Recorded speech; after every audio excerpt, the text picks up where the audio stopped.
Will this HP convertible run Android today? Find out.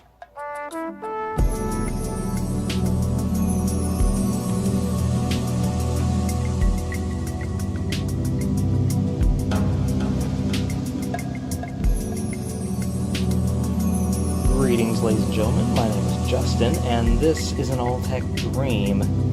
And today's video is, of course, on a bit of a silly project, but something I've preferred to do for a minute because of this product. So what is going on here? Well, this is an HP X2 10P010 NR. I don't really understand the model numbering on this. I would show you the thing over there, except I'm currently blurring it because it has my product code for Windows 10, because I'm still possibly going to use that at some point. The point is, it does run Windows 10, and we're going to show that right now as I carefully unleash the power. I have to apologize for the less than stellar backdrop. I am currently dealing with other things. And there we are. It's just yeah, that's good old Windows 10, just like we know it. There's not much to say about this. It's honestly just yeah, it's really just Windows 10. It's about as basic as you can get. The coolest thing that comes with this device is actually the fact that it's a convertible. So if I just do that, yeah, now it's disconnected. I can do this, and it's all kind of cool, but it works. And I can even just do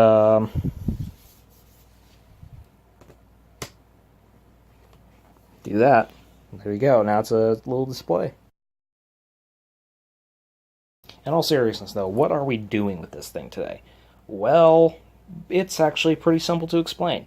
This thing is going to be running Android now, because Windows 10 is a piece of shit sometimes. Yeah, this thing has some interesting specs. In fact, if I drag it over here, we can just throw it up onto the blank space here. Yeah, so we're looking at an Intel Atom Z8350, a Cherry Trail. It's pitiful. Quad-core 1.44 gigahertz. That's weaker than my phone, which is currently the device I'm recording with. Along with that, it only has 2 gigabytes of RAM, and it's soldered in, so I'll never be able to upgrade it. And then, the worst part about it, 32 gigabytes of onboard storage, some of which is actually still completely inaccessible. To exemplify that, it would help if I actually mounted the keyboard correctly. Yeah, as you can see here, it has a really sad amount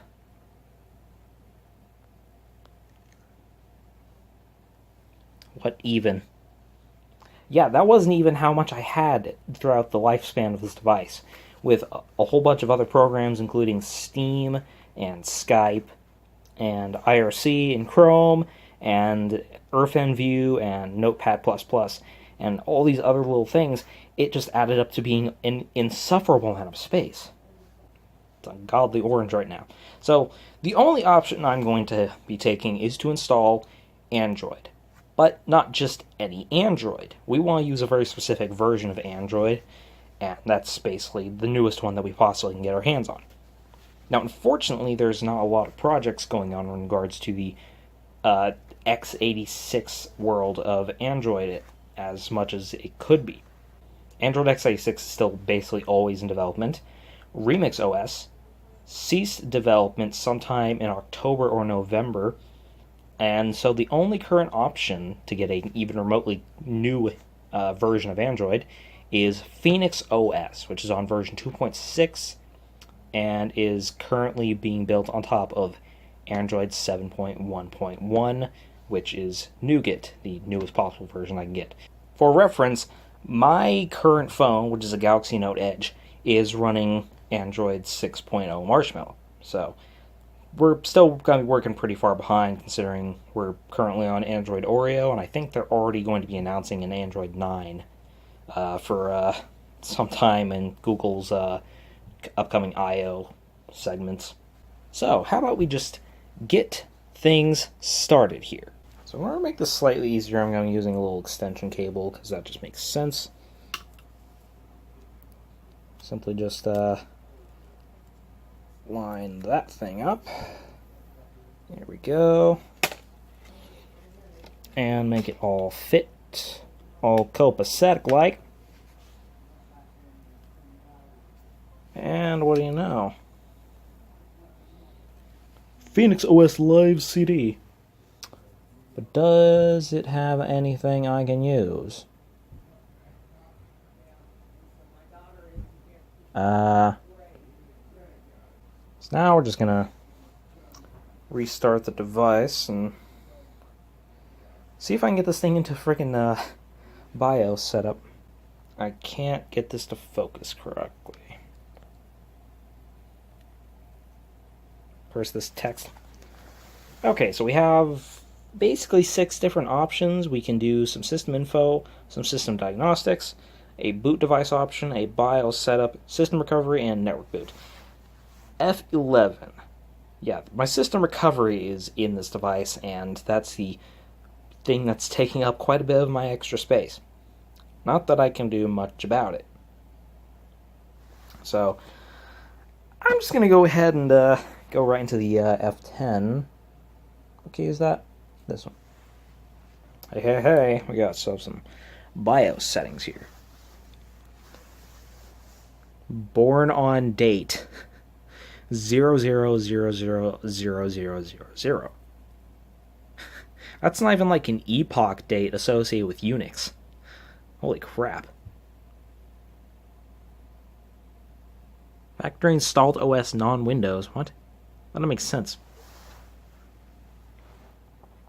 Okay, what else is there to this?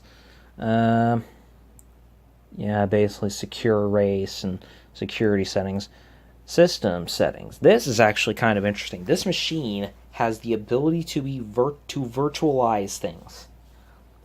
It's quite the capability for an Atom processor. All of that said, I don't think I care much for it. Now, this is where things get more interesting. So we have a few ways to actually boot, including a network solution that I can't use because I don't have like a USB dongle to just hook up to this thing. So, what I think I'm going to do is quickly modify the boot manager. No, I'm going to... What key is it? F5, F6.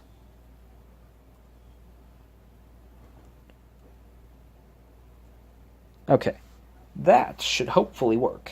I'm not going to use the network adapter because that just isn't going to work. So, yes, we are going to be working with that. Why don't I just turn off the network boot? That'd be easier.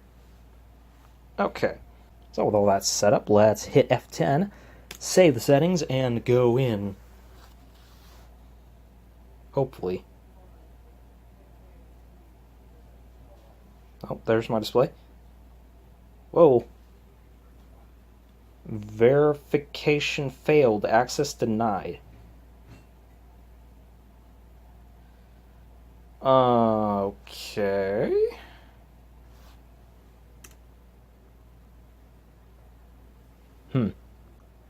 It could be secure boot, actually. That might be a perfectly good explanation. So let's hit F10. BIOS performs cryptographic check during boot up for the integrity of the software image. That. Clearing all secure boot keys will disable secure boot. Please enter the passcode displayed below. Well then, 4, 5, 5, 9, enter. Here we go. Let's see a boot. Black screen. Yes, we are here to go. Um, let's actually see about Phoenix OS first. Before we dig too far into it, the NTFS cannot be mounted for Windows Corrupt Hybrid. Unclear. It's probably because it's still in that fast boot thing. That's something that's really stupid about Windows 10. Is that it has fast startup, so it like shoves stuff onto hardware to make it have like a speed up. It's so uncomfortable. What is this saying? I can't see much because it's so glowy. System initializing, please wait. Well, I'm gonna eat my dinner then. Noodles and steak. Noodles and steak. Noodles and steak. Pausing. Literally the second I pause the video, it comes up. Oh dear. What the hell is it saying? Oh, Chinese, obviously. Well,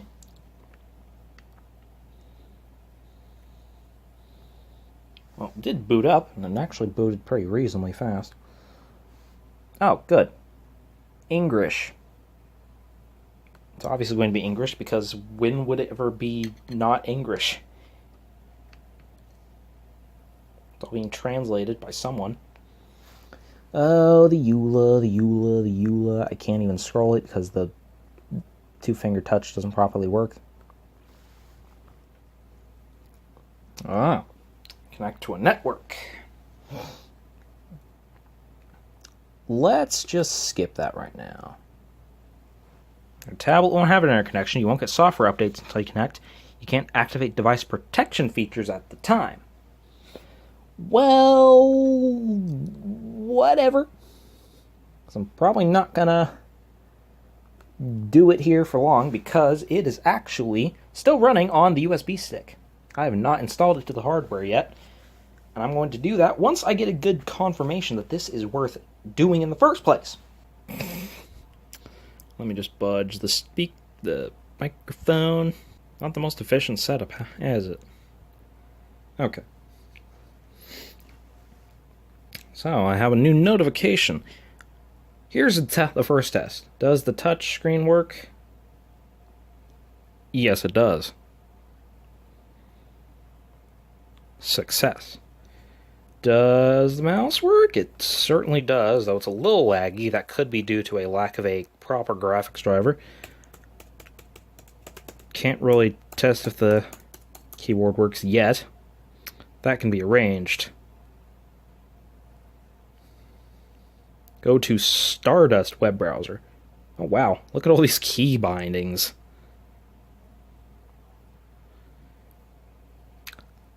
It occurs to me, I'm not connected to the internet yet. That's fair.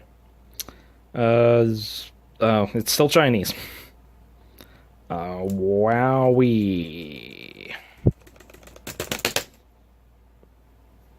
Yay. What can I even do in this current environment?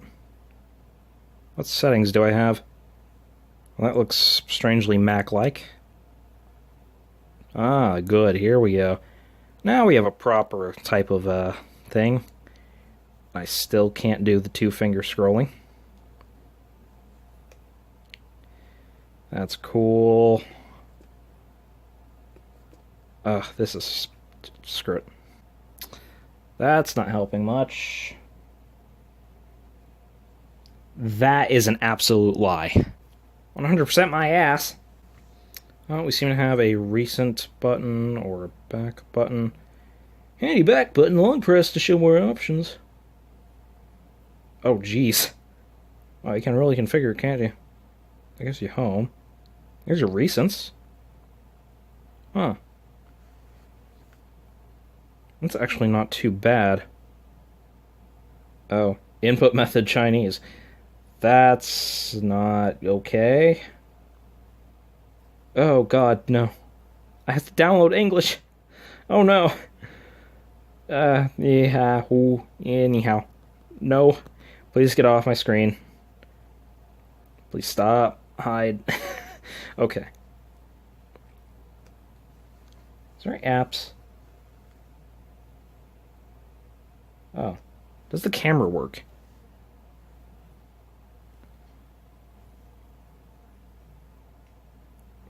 No.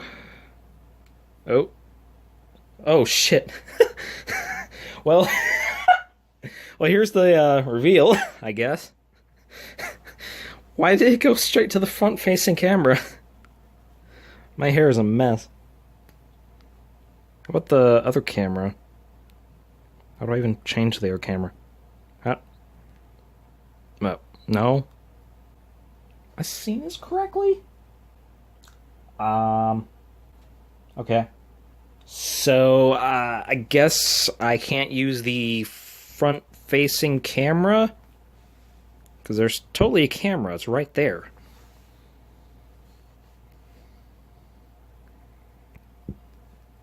Well, you can't win them all. It's not like I was losing anything to begin with. Who's using a camera on a tablet? And frankly, if you are, you need to stop. Let's just get out of that before I have a fucking aneurysm trying to look at myself. Okay, I think we get the gist. It does seem to have everything working. So how about we restart it now and get it properly installed? I love how I have to zoom in to change the exposure on this footage. That's excellent stuff.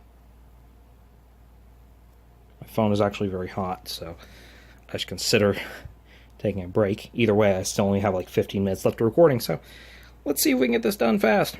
I just went right to it. Let's install, man.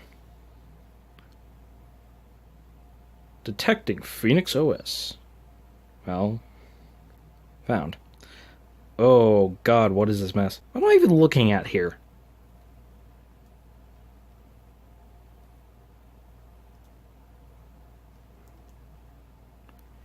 What am I looking at? Oh. There's an entire... Oh, that's a megabyte. Never mind. Microsoft basic data, Microsoft reserved partition. And that's the Windows recovery environment. That's 450 megabytes. I'm not going to delete that. EFI system partition? Ooh, I hope this just works. Delete that. Delete that. 20.6 gigs. That's fair.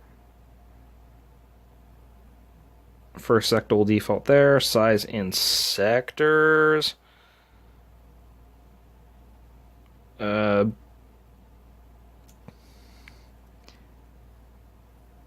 Yeah, I'm just gonna do 28 gigabytes. Why not?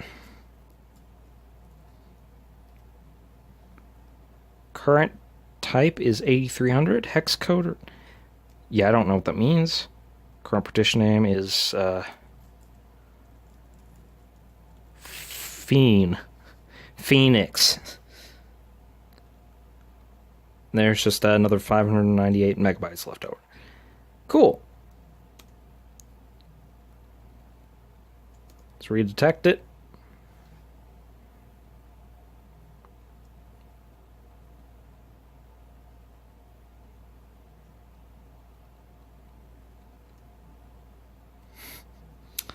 This is getting annoying. Did it? It did not apply what I told it to do. That's the problem. Oh, I have to write it. That's the problem. Okay. Does it not like caps? What the hell's going on here? Y-E-S. It does not like caps. Okay.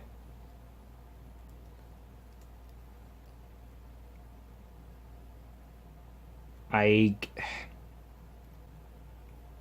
so we got part 1, part 2, part 3. I guess this would be the NTFS and VFATs, but no. I guess that makes sense. Okay, so we have a few options. I'm going to go with NT with a X4 EFI Grub 2. Okay, I think I know about this. This is where the EFI partition is. Okay, it's off to the races, I think. I'll just pause it here. Man, I can't even freaking get a bite in my food right now. Phoenix OS is successfully installed. Alright. Guess we'll just pull the USB device. Do a quick reboot. Just to confirm. Don't want to have it lying to me about it working and then... Oh! Well, you know, grub. And that is without the USB dongle in it. You can actually see from the light.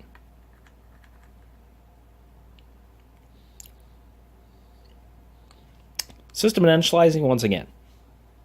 And here we are now pretty much set up and ready to go. If I tap a video now in the Stardust player, well, what do you know, it's just working. You know what, if I go full screen, well, I mean, the app's gonna be full screen to an extent, but hey, it's working, and it's working just fine. Okay, let's not have a Doppler effect with my freaking head. Please. That's actually just in the Stardust player, and it seems to be working just fine. Is it, what quality saying? 480p, it's not too bad. I'll actually turn off some features, so it'd be probably possible to bump it up to 720. That's not a big deal either. I'd like you to shut up now. Closing the Stardust player, we can see I actually have the Play Store working, and it's pretty much just done. I have actually installed the YouTube player, or rather YouTube. Well, you know, there it is. If I close out of Play Store right now, full screen it, that's pretty good stuff, and I'm actually already signed in. Really good stuff there. Wow, this is a much more, like, keen interface compared to stuff I've seen with the mobile app. Like, wow, this is...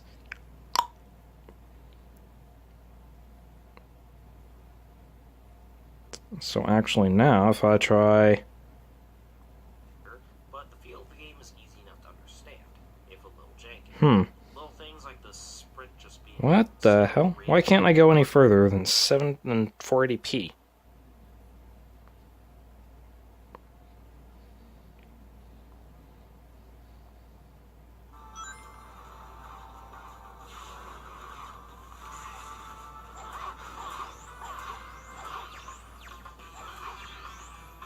Okay.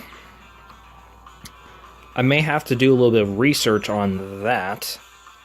It doesn't want to play anywhere past 480p.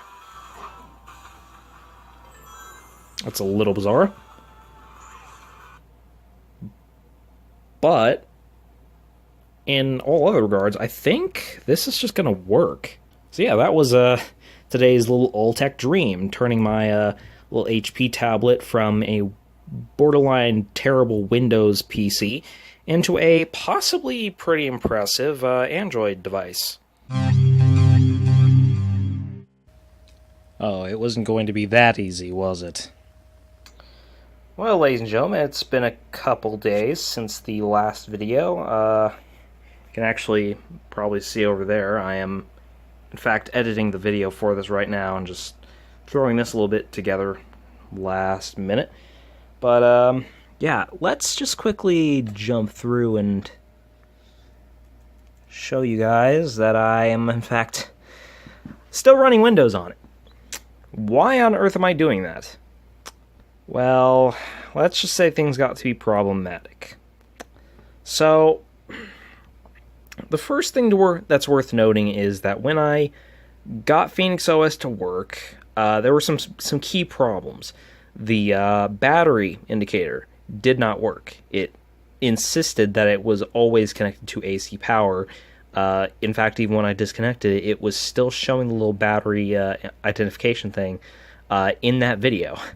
I will see if I can zoom in on that. It's just 1080p, so it's not going to be great. But yeah, it didn't properly do that. And then certain apps didn't work. 3D functionality just isn't cooperating. It doesn't go into a proper sleep state. It can't achieve deep sleep. It can't do anything like hibernating or anything. So it really is just not a great experience. So then I tried following that up. And so I went and installed Remix OS. Now, everybody probably knows about Remix. It's basically Phoenix OS, but it was actually something that people knew about. Yeah, Remix OS didn't boot at all. It would stop at the little Remix OS logo, and yeah, that was about it. So I tried two other things. I still wanted to insist on the whole I'm not going to use Windows thing, because it was just going to be so bloated. So I tried a pretty obvious one, Lubuntu. This is like the de facto distro for people who want to have a functional, lightweight computer system. And for a system like this, with a core with an Intel Atom and 2 gigabytes of RAM, it seemed like it would be perfect. No.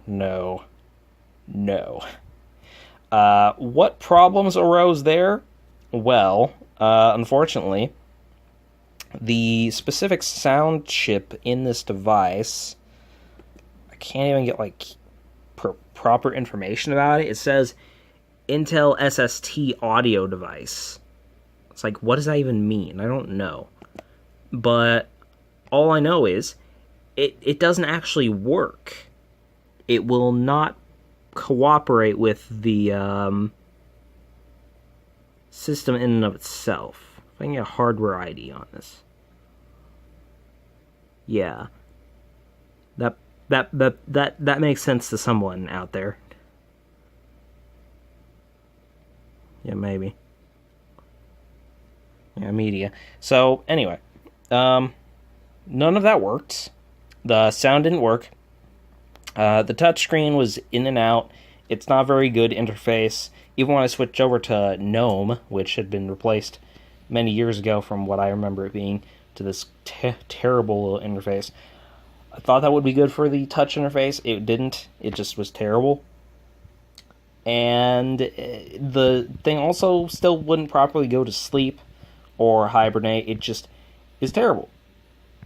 The last shot I tried was with Chrome OS. That is to say, Chromium, which is something Cloud Ready, I think was what it is.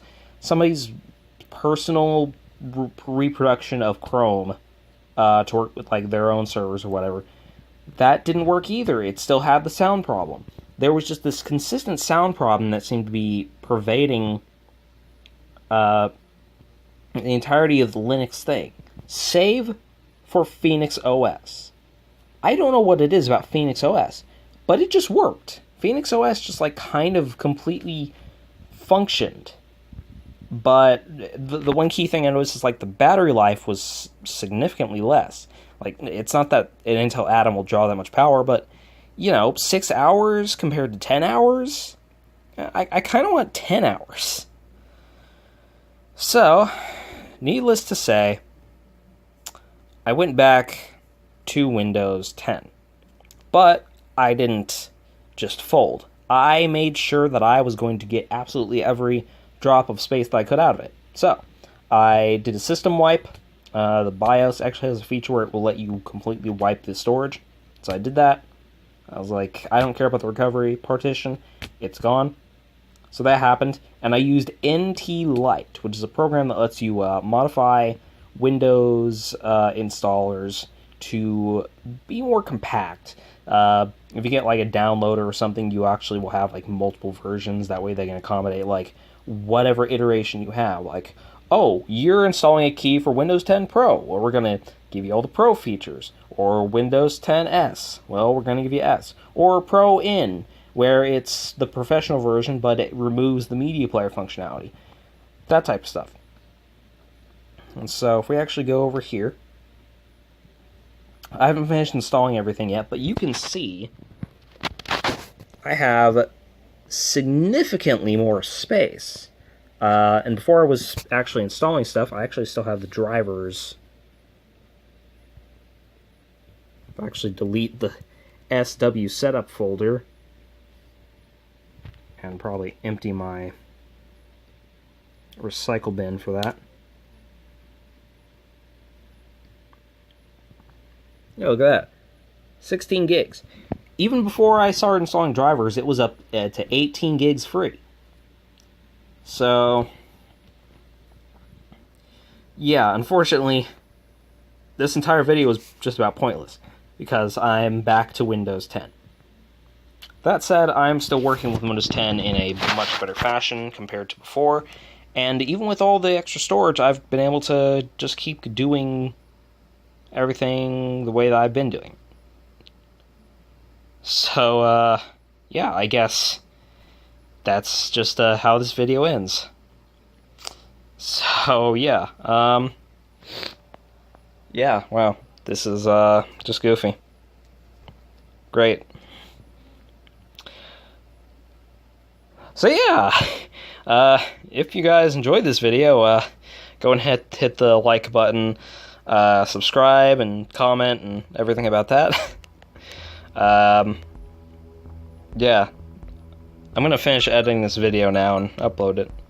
So, with that said, thank you all for watching. My name is Justin. This has been an Ultimate Extreme video, and hope you'll have a great day and night cycle. Goodbye.